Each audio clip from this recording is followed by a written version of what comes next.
retro gamers, and welcome to another video for retrogameon.blogspot.com. As always, I'm Brendan. Today we take a look at Top Gear Rally for the Nintendo 64. This was released in 1997 by Boss Game Studios, who unfortunately went defunct in 2002. I have a soft spot for rally games because I always used to go to the local Rally Australia event when I was a kid.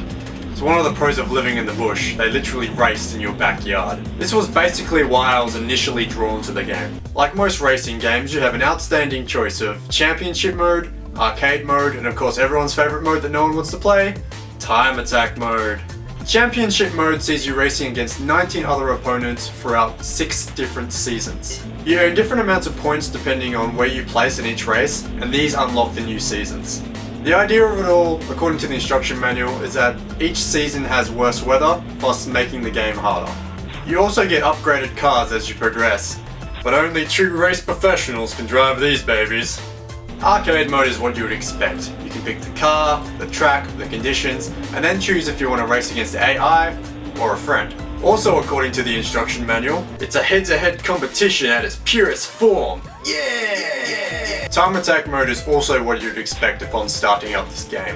You race around the tracks as fast as you can, and you basically have to beat your ghost of the fastest time when you completed that track. This mode is pretty boring in my eyes, not because of the game, but just the mode in general. I remember when I was a kid and I played Gran Turismo 2 for the first time, and I remember being initially quite impressed by this mode, mostly because of the fact of how I was able to remember me driving around a track like that. But then soon after, I forgot all about it. I mean, I didn't have many friends as a kid growing up, but I was never so bad that I literally had to race myself. The other modes are way more fun. There is also a practice mode. Here you can drive around at your leisure, find the shortcuts, and just escape the general stresses of life. The car handling in this game is like steering a pig. It just veers off into random directions. Initially I thought this was a problem with the stick on my controller, but I tested with other games and it's fine. It's actually the game. There are a number of handling modes, but I had trouble discerning the difference between them. What I'd recommend is just go for the first one, because this one seemed to be the easiest.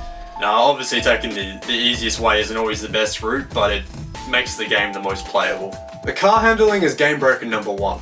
Game breaker number 2 is all the crap that's built into the map that can literally stop you in your tracks. If you hit any of these obstacles, your car totally stops. From there, you might as well just restart the race. All the cars you work so hard to overtake pass you, all the while you frantically try to reverse to get back onto the track. That's another thing that peeves me. The way to reverse is broken. I can't quite explain why it's broken, but it just doesn't work. All the maps in these games really need a mini-map, or at least some sort of indication of what kind of corner is coming up, like they do in other rally games. Otherwise, you just end up spearheading into corners too much because you have no idea what's coming up. This is especially needed in the maps where there's a lot of rain and fog and all that, because you can literally only see about 10 meters in front of you. The walls come out of nowhere. There are shortcuts spread out throughout the maps though, so if you're feeling limber, you can use those to your advantage.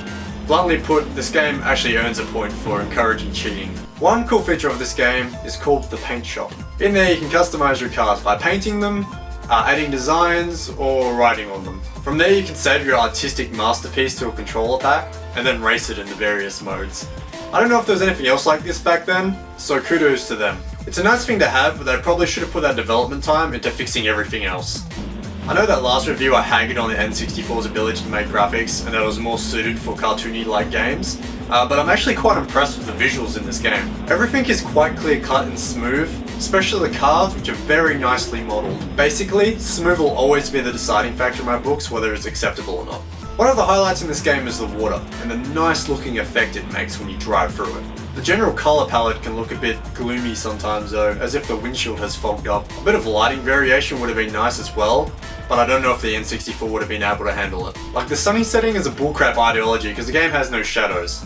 Technically, it's always overcast with a late shower of sadness.